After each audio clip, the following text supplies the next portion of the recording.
Welcome, everyone, to IsisParenting's Breastfeeding webinar and chat. My name is Nancy Holtzman.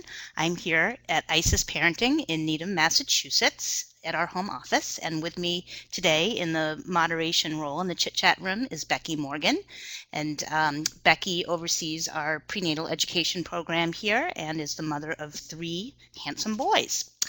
And today we are going to be talking about pumping and breastfeeding and travel, primarily geared toward the working mom who needs to take a business trip. But we can certainly talk about other tips for flying with your baby or traveling with your baby. But I'm really focusing primarily on how are you going to be transporting your milk? How do you make it through security?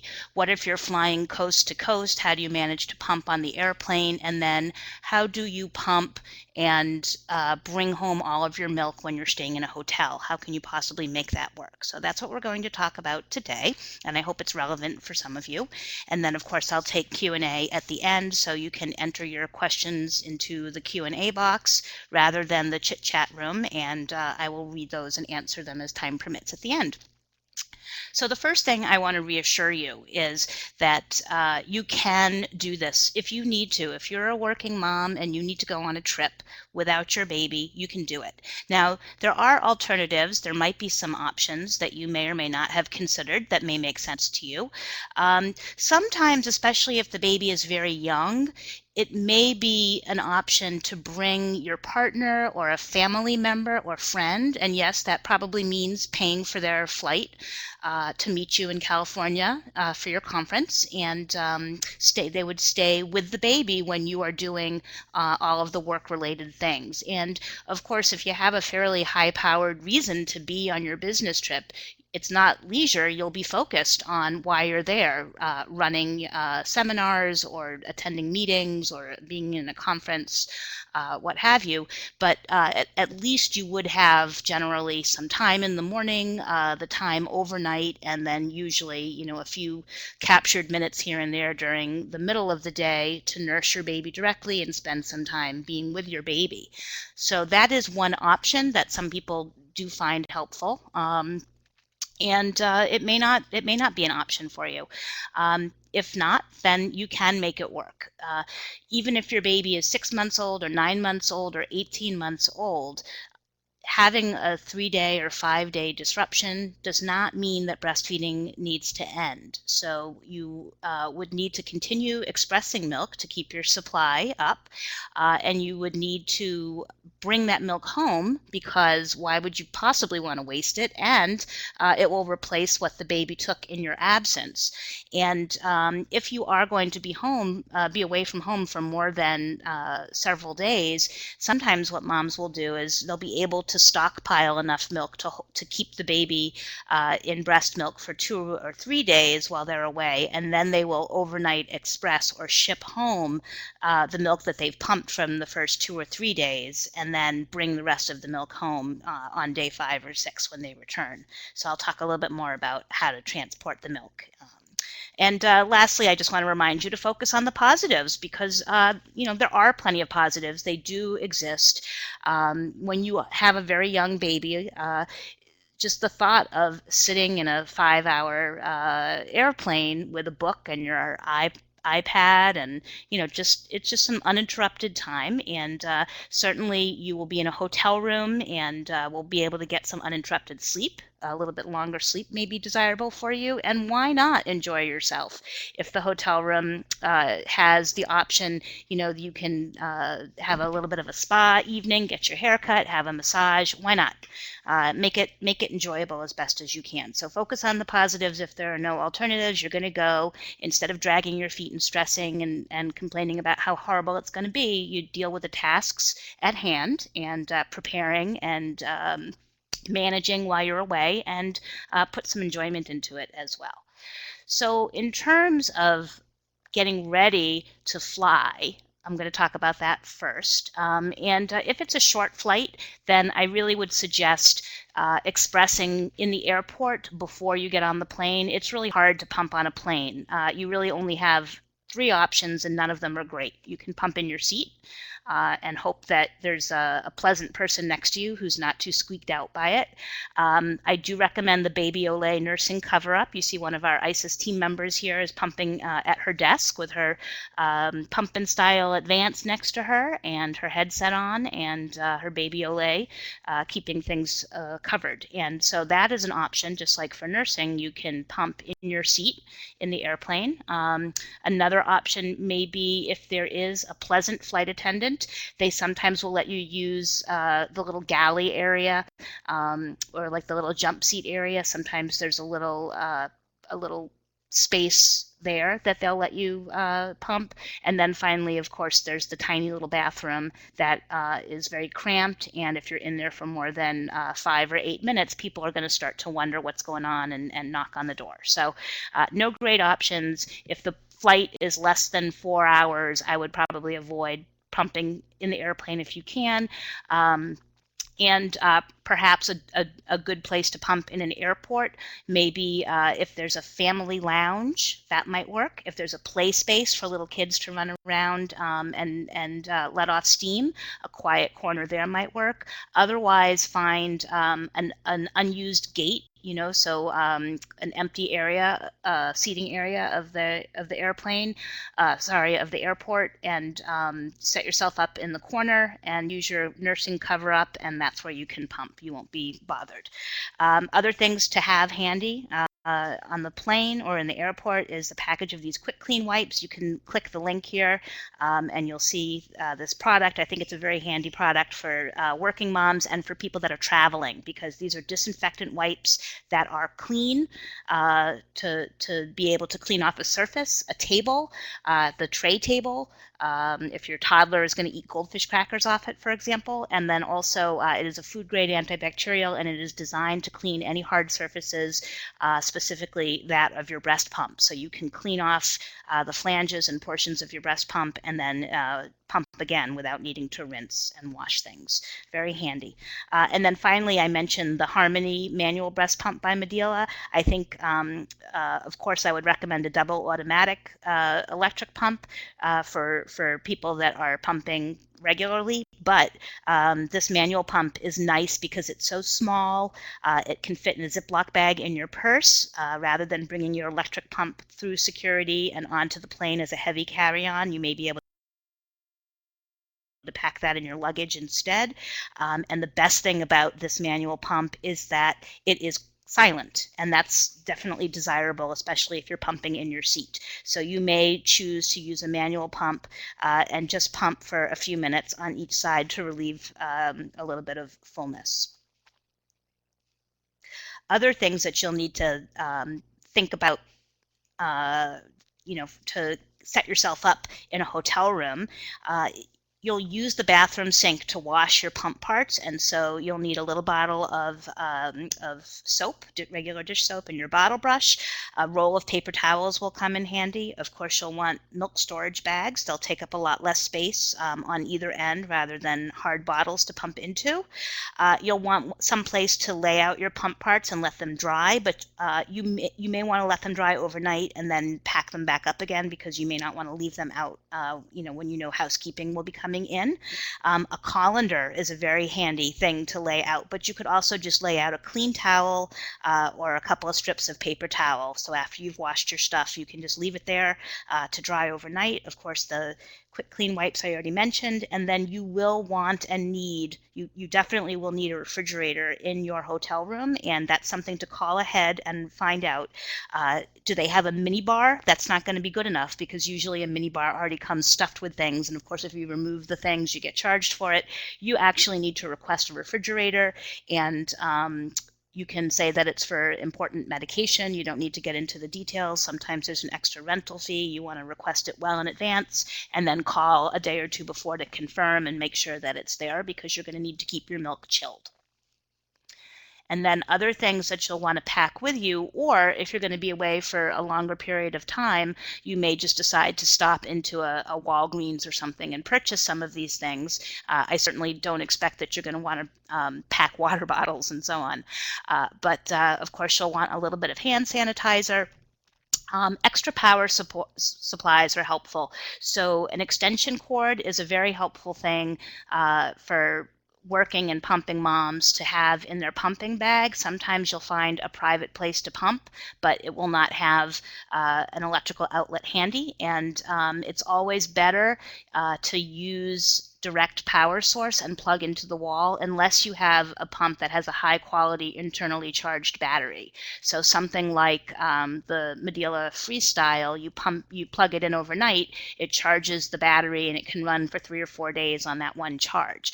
If you're pumping on something like a pump and style that uses regular batteries like this, keep in mind that you want to rely pumping on battery as minimally as possible, because it goes through the power of the batteries very quickly, and as the batteries begin to lose their power strength, you're going to lose cycling speed and you're going to lose efficiency. So whenever possible, plug into the wall and avoid pumping on standard batteries. Another thing you'll want is extra gallon size Ziploc bags. They'll come in handy for a variety of different reasons: to transport your milk, to hold your pump parts, and so on. When you're ready to bring your milk home, packing a soft-sided cooler or purchasing one on the way is usually the best way to transport your milk.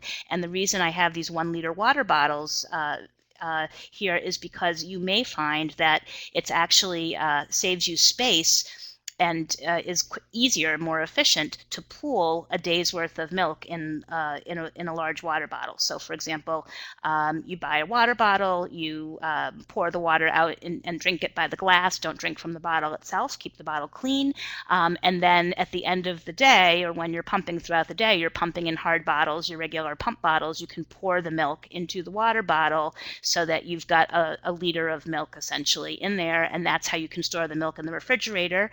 And then one tip you could choose to do is to pack the 3 or 4 liters of milk and bring them down to the hotel kitchen and ask them to put it in the deep freeze overnight. And usually they will accommodate that request, and then you're bringing the milk home solid frozen.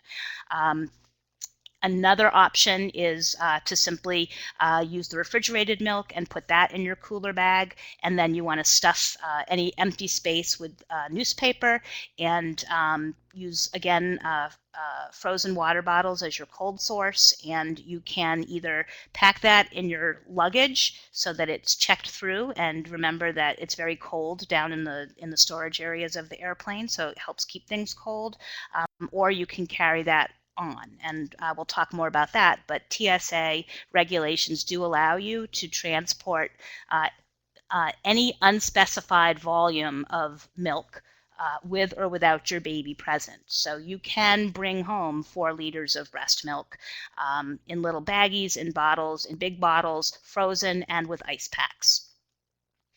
Okay, so when you're away from your baby, you're going to need to pump regularly to keep your supply up.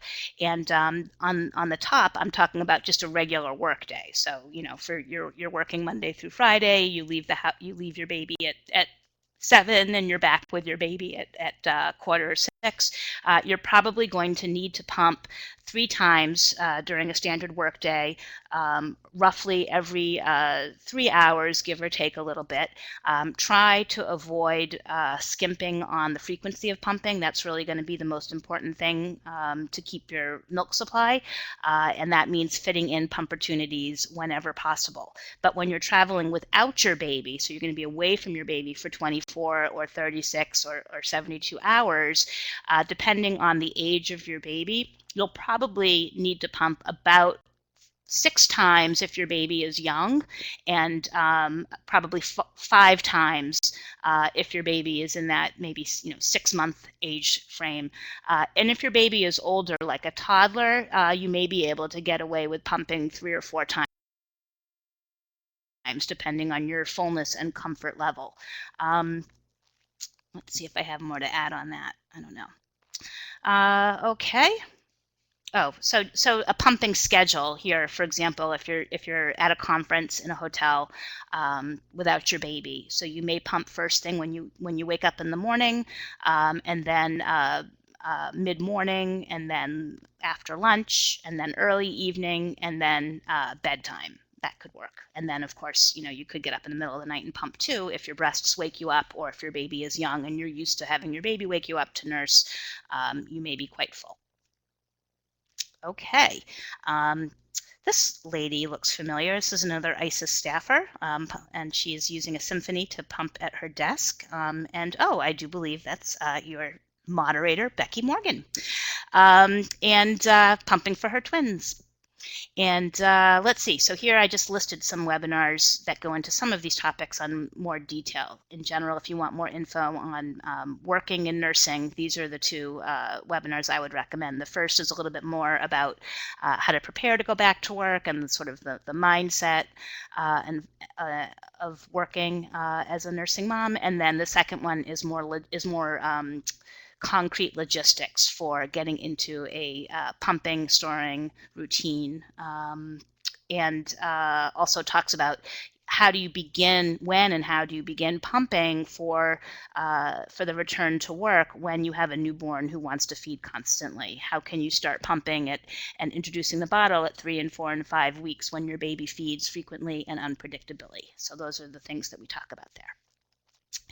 Okay, and then of course a big concern for moms if they're going to be away from their baby, whether it's for a wedding you're traveling for or a business trip, is will the baby be able to breastfeed when you return? And the answer is probably. So I can't make a promise or a guarantee, but if breastfeeding is well ingrained and it's been successful and enjoyable for your infant or your toddler, then separation will happen and you'll be reunited, and usually the breastfeeding can pick back up without too much difficulty. Two important things to know are the bottle feeding technique, because the more bottles the baby gets, the more accustomed to drinking from the bottle the baby becomes, and so the method or the style of bottle feeding really can have an impact. So especially for young babies, always talk about paced, responsive bottle feeding with a slow flow nipple, so that the baby is not getting easily guzzling through many ounces of milk rapidly and then comes to the breast and complains that they have to work and wait.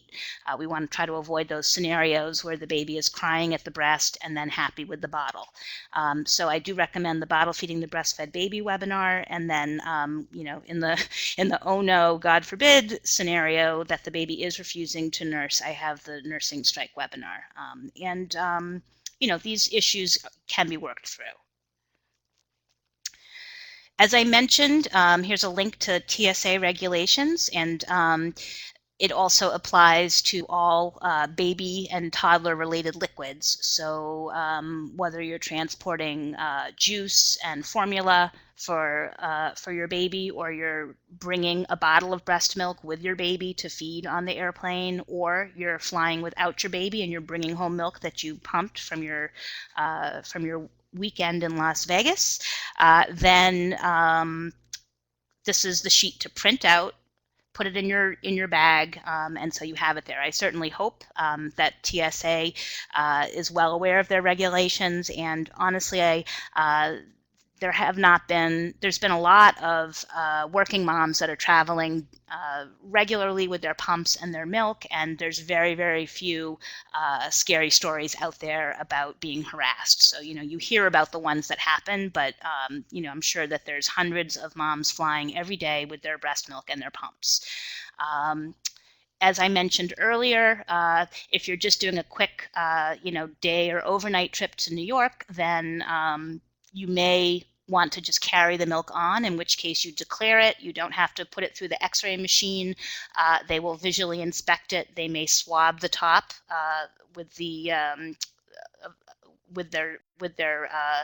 chemical swabs. They don't put anything in the milk. They don't ask you to drink the milk. And if you don't look suspicious to them, if you look like a mother with a breast pump and breast milk, they're just going to wave you through. They've seen breast pumps before. You're not the first one. If you've got quite a bit of milk, or if it's a longer trip away, then, and you're not planning to pump on the airplane, it may just make your life easier to check your milk and check your pump in your luggage. So you can pack it in your suitcase, or you can purchase or source a large brown box so that you can put your stuff in there, stuff it with newspaper to insulate it and keep it cold, and then label it and send it through with your luggage, and that will make it easier for you. Then you don't have to go through the whole security issue or carry it. And then, as just a reminder, it's worth it. When you're away from your baby, the breast milk, the pumping is going to keep that connection between you and your baby, and then of course maintains that breastfeeding relationship when you are back together again. And when you're away from your baby, it usually means that your baby is being cared for by others, and the breast milk is something that only you can provide. And of course, it has all of the wonderful immune properties to keep your baby healthier in a daycare environment, and so many great reasons to put the effort in. It's hard in the here and now when you're managing it, but in the big picture, it's a relatively short period of time in the length of time that you'll be a parent, and it's an important part of parenting for nursing moms, especially I think for moms that have mixed feelings about being back at work or being away from their baby. Continuing to breastfeed can really help, I think, with some of those emotions, making you feel like you really are doing something that only you can do for your baby. I'm going to take questions next. I see we've got a couple coming in, and you can add a couple more. I think we'll have time to do a couple more if you want to put a question in the Q&A box. Reminder to join us next week. Next week I'm going to be at a conference, so I'm going to just try to find a quiet spot there and take questions. So we'll meet next week at noon and just do Q&A. Reminder that all of these are recorded and then they're put up on the website, so you can click the link that got you here today, and you should see all of the various topics. And please do help us by spreading the word about this webinar. We also have a sleep support webinar every Tuesday at 12 noon. Add this to your calendar. Please post it on Facebook, if you're on any mom's email lists, things like that, so that we can help spread the word about these webinars. I'm on Twitter, Isis is on Twitter, and we also have a great newsletter that I would love you to sign up for, so you can click that link, put in your baby's due date or birth date up to age 3, and we'll send you that once a week on Tuesday mornings. Okay, first question that came in is a mom who said, my 1-year-old son is starting daycare next week. He's been home with me since he was born. I'm going to have to transition to nursing twice a day, once in the morning and once in the evening. Can you give me some tips on a smooth transition? Okay, so I hate to always keep referring to the webinars. I do have I have a webinar on weaning, which is not what you think, but it is what you're doing. And usually we think of weaning as a very sad and scary thing that means stopping breastfeeding. But really what weaning means is adding additional foods and liquids to the breastfeeding diet. So, and that's what you'll be doing. So you may be moving from breastfeeding directly 3 or 4 or 5 or 6 times a day to nursing a couple times a day, and your child will be getting other things, be it cow's milk, water, dilute juice, and plenty of foods in the interim. So you want to cut down on your direct breastfeeding comfortably, physically comfortably, so that you don't end up with engorgement or blocked ducts. And you want to make sure that your child is comfortable drinking from bottles, and at age 1 drinking from cups. And also at age 1 I would encourage moving from a sippy cup to a straw cup, introducing a cup that has the straw top to it. And then when at the table, you can introduce an open cup as well, water, half-strength juice, cow's milk, if as desired. I might suggest that you may, depending on how frequently you've been pumping, you've been nursing, you may want or need to express twice in the middle of the workday or once in the middle of the workday, and you can taper off doing that if you choose to relatively quickly. But just as a reminder that if you're going from nursing 5 times a day to just nursing morning and night, you're going to notice physical discomfort. You're going to feel full, probably starting after lunchtime. You're going to be very focused on your breasts, and so you may want to plan in a 10 or 15-minute pumping session. And if you don't want to continue pumping at work, your baby's a year old, you can begin to scale that back. So then you would just be pumping a couple of minutes just to get a little bit of physical relief and start tapering down from doing that altogether. So I hope that's helpful. Okay, it looks like there's no more questions, which I know can't be the case. I'm sure everybody at home has a million questions, but didn't type them in because your hands are probably very busy doing other things like holding your baby. Meanwhile, it is 12:30, so I think we're just going to wrap up here. Thank you all for coming today. I'll put this recording up online. I hope that you got some helpful information, and I'm sure you shared some good tips here. Congratulations, Alicia. Looks like we have a brand new mom with an 11-day-old son. I don't know if you're in the Boston area, but come into our drop-in breastfeeding groups if you are or can. And have a great week, everybody. Maybe I'll see you Tuesday at the sleep chat and back again next Thursday for breastfeeding webinar. Becky, thank you so much for moderating, and happy nurturing, everybody.